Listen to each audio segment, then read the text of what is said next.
The stainless steel hallway behind Briarwood Dine was silent, except for one trembling breath. "Let go of me, Mr. Ethan," Keisha whispered, her brown eyes steady despite his grip. The white manager's voice sliced the air. "You people never learn, do you?" He yanked her wrist harder, forcing her toward the restroom door, completely unaware that the phone in her apron was recording every second. If it's already made your blood boil, hit like and subscribe right now, because stories like this are still happening and the world needs to hear them. Scene continues. Ethan's fingers dug deeper into Keisha's arm. "When I say smile at customers, you smile. When I say take the tip, you take it. You're lucky I even keep you here." Keisha steadied her breath. "I'm lucky? You falsify receipts, Mr. Ethan. Maybe luck's not on your side." Her calm tone only enraged him further.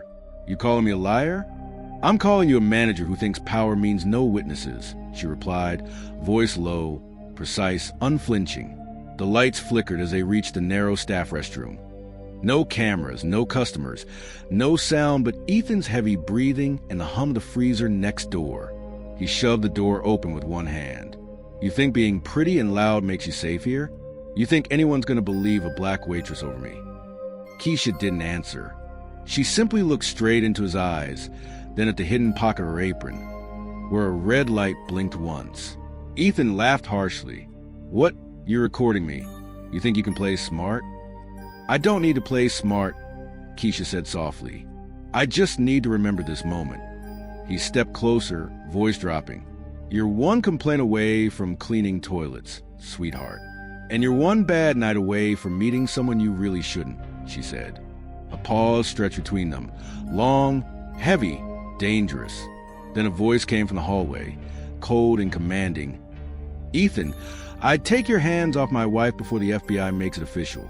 Ethan froze. His grip loosened instantly. The voice was deep, steady, professional, but it carried authority that didn't belong in a restaurant kitchen. Keisha exhaled slowly, finally free from his grasp. She turned toward the door, eyes bright but unreadable. Her husband, Agent Malik Carter, stepped into the light wearing a dark coat, his FBI badge glinting against the stainless steel. The power in the hallway shifted, without a word.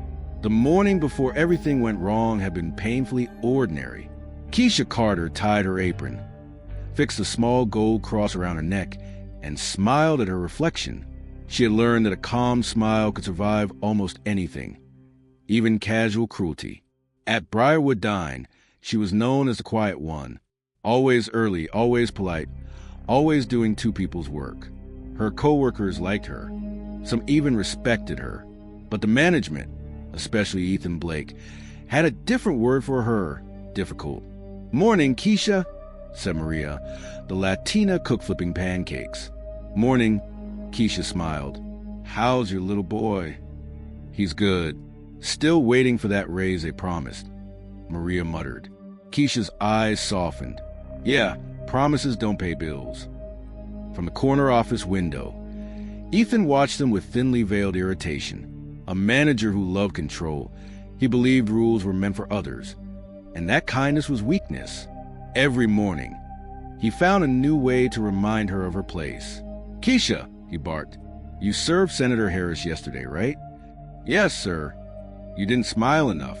Customers notice attitude." "I smiled when he wasn't insulting the kitchen staff," she said quietly. Ethan's jaw tightened. "Watch that tone. You want to keep your job, don't you?" She didn't answer. Years of small humiliations had taught her silence could protect her better than anger. What no one knew was that her silence wasn't submission. It was strategy. For 6 months, Keisha had been collecting more than tips. Every shift, she recorded details, numbers on receipts, extra envelopes passed under tables, who spoke to whom after hours. Each note went into a small blue notebook she hid in her locker under a fake bottom. When Ethan joked that black employees should be grateful just to have work, she wrote it down, date, time, witness. When Senator Harris slid her a sealed envelope and winked, she took it, walked it back, and snapped a photo before returning it untouched. That night at home, Malik had read her notes and frowned. "Are you sure you want to keep this up? It's dangerous." "I've dealt with worse than words," she'd said, resting her hand on his. "If people like him keep their jobs, women like me lose ours forever." He had nodded, understanding her resolve. "Then we do this right. You gather truth. I'll handle justice." She had smiled faintly. Justice likes teamwork.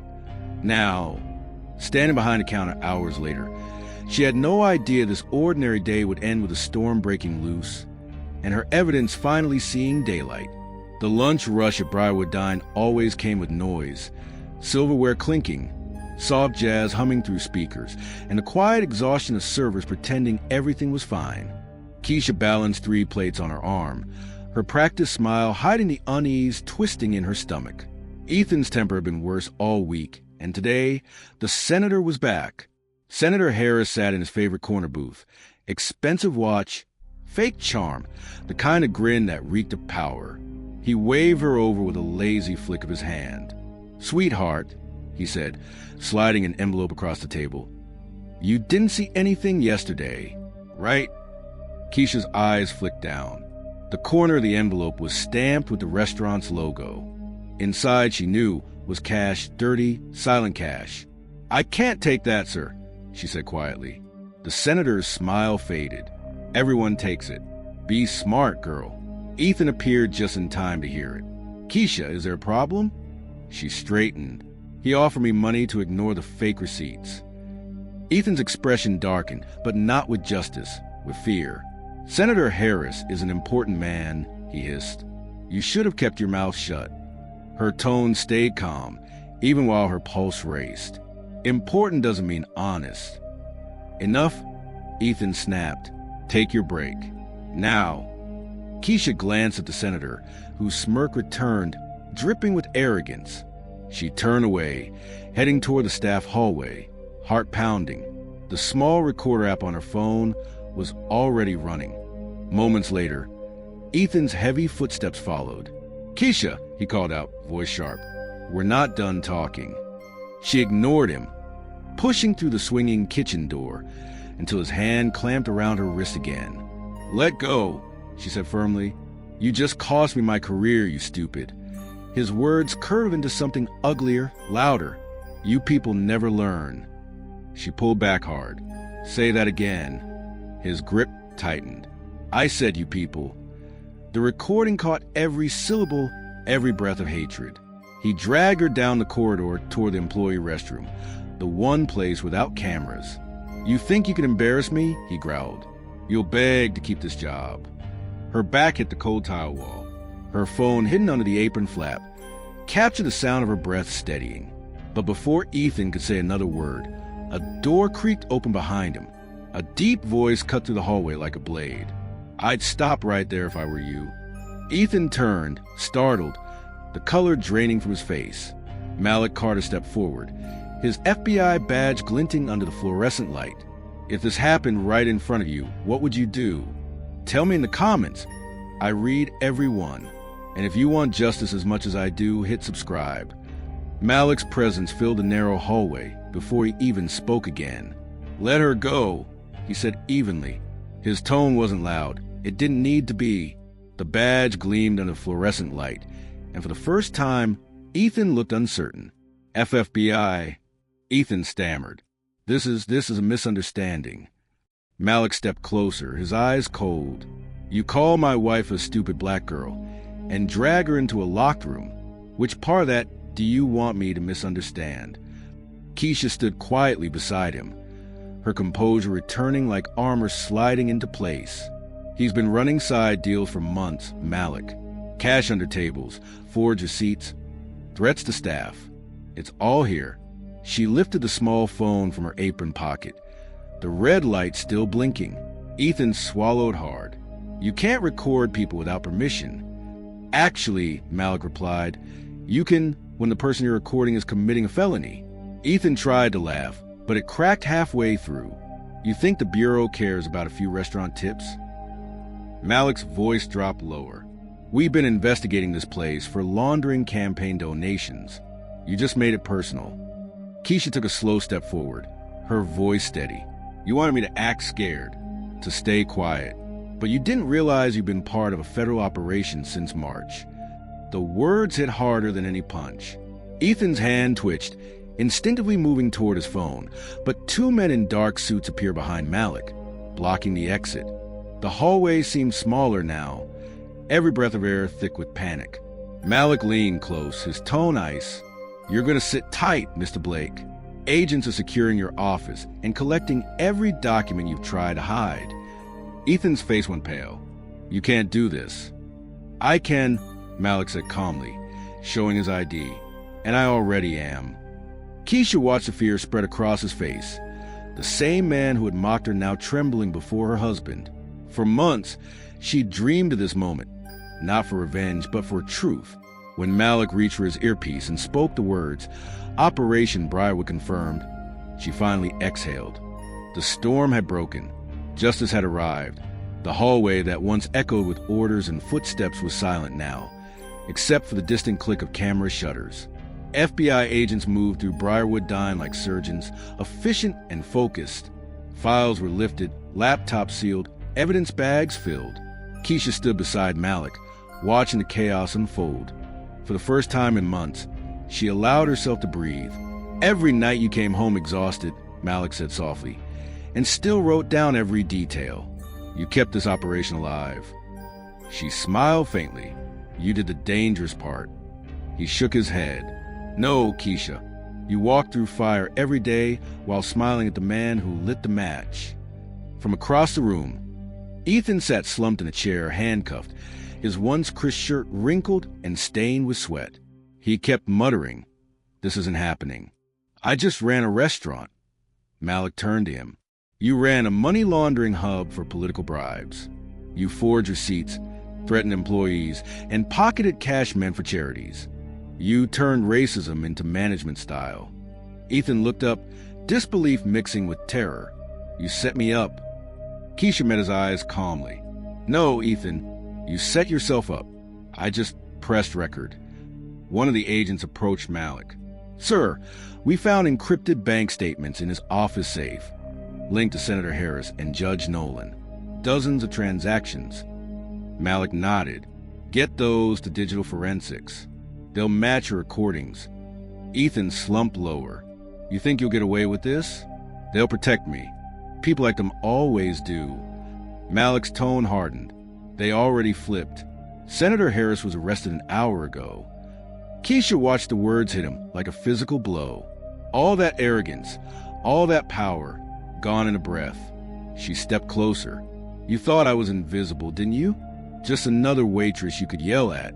But invisible doesn't mean powerless. It means you never saw me coming." Ethan looked up, eyes wide, voice cracking. "Who are you?"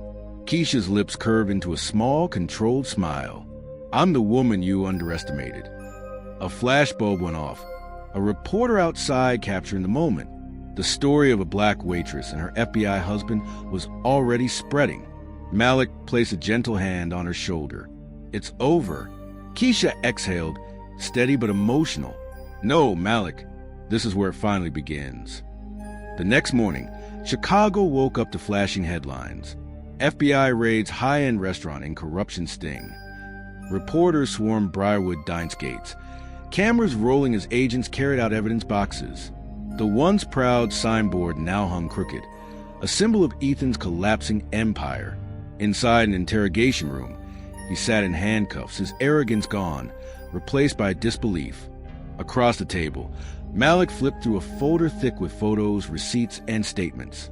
"You manipulated staff, falsified records, and laundered money for politicians," Malik said evenly. "You also racially harassed your employees. That makes you not just a criminal, but a coward." Ethan's voice trembled. "You don't understand, Agent Carter. I had connections. You had delusions," Malik interrupted. "Those connections are in custody." Through the one-way mirror, Keisha watched in silence. The man who'd once grabbed her arm like she was disposable was now begging to be heard. It wasn't revenge she felt. It was release. "Why didn't you tell me who your husband was?" Ethan suddenly shouted, desperate. "You tricked me."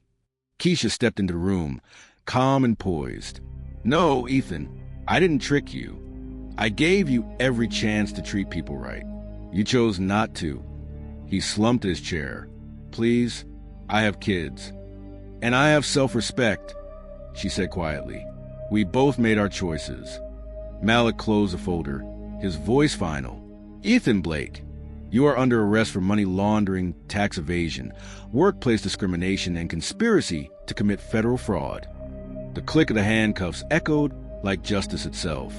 As agents led him away, Keisha followed him with her eyes, not in hatred, but in clarity. She remembered every insult, every stolen paycheck, every silent tear wiped in the break room. None of it had been in vain. Outside, reporters called her name. Microphones flashed. Mrs. Carter, is it true you worked undercover? She nodded. Yes, because injustice hides in plain sight. Sometimes you have to stand right in the fire to expose it. Malik stood beside her, pride quiet but strong. You ready to go home? He asked. She looked back once at the building, the place that tried to break her. Home, she said softly. I think we just built it right here. 6 months later, Chicago looked different. Briarwood Dine had reopened under new ownership. But for Keisha, that chapter was long closed. Today, she stood behind a podium at the National Integrity Conference, lights bright, cameras rolling. The same woman once called just a waitress now faced an audience of lawmakers, journalists, and young activists who saw her as a symbol of strength. She took a breath and began. For 2 years, I served tables in silence. I smiled through insults, through lies, through the kind of everyday racism that eats away at your dignity. But silence doesn't mean surrender. It can also mean strategy. The room went still. Her voice carried calm authority, the same calm that had terrified Ethan Blake the night justice arrived. People asked if I did it for revenge, she continued. I didn't. I did it so the next woman in an apron doesn't have to flinch when someone abuses power. I did it because integrity deserves a voice. Malik watched proudly from the front row. His eyes reflected every night of quiet planning, every risk they took. Beside him sat Maria, now head of staff at another restaurant, her smile wide, tears shining. Behind Keisha, a screen displayed photos. The night of the FBI raid, the press coverage, the smiling faces of former co-workers who had found better jobs after the scandal. The final image appeared, her standing with Malik, holding the framed certificate that read, Special Recognition for Courage and Justice in the Workplace. She smiled faintly at the sight, then looked back at the audience. When I was dragged into that hallway, I thought I was alone, but I wasn't. Every person who ever said, enough, stood with me in that moment. And that's how injustice ends, not with anger, but with truth. The hall erupted in applause. People stood, cheering. Reporters scribbled every word. For the first time, Keisha allowed herself to feel it fully, not victory, but peace. As the applause faded, Malik met her at the stage steps. You did it, he whispered. We did it, she corrected, her hand finding his. They walked toward the exit together, the echoes of applause fading into soft music. Keisha turned one last time, her voice quiet but certain. Sometimes, the smallest voice in a room changes the whole system. If you believe this should never happen again, share this now. And to my USA, UK, and Canadian viewers, your voice is power. Use it.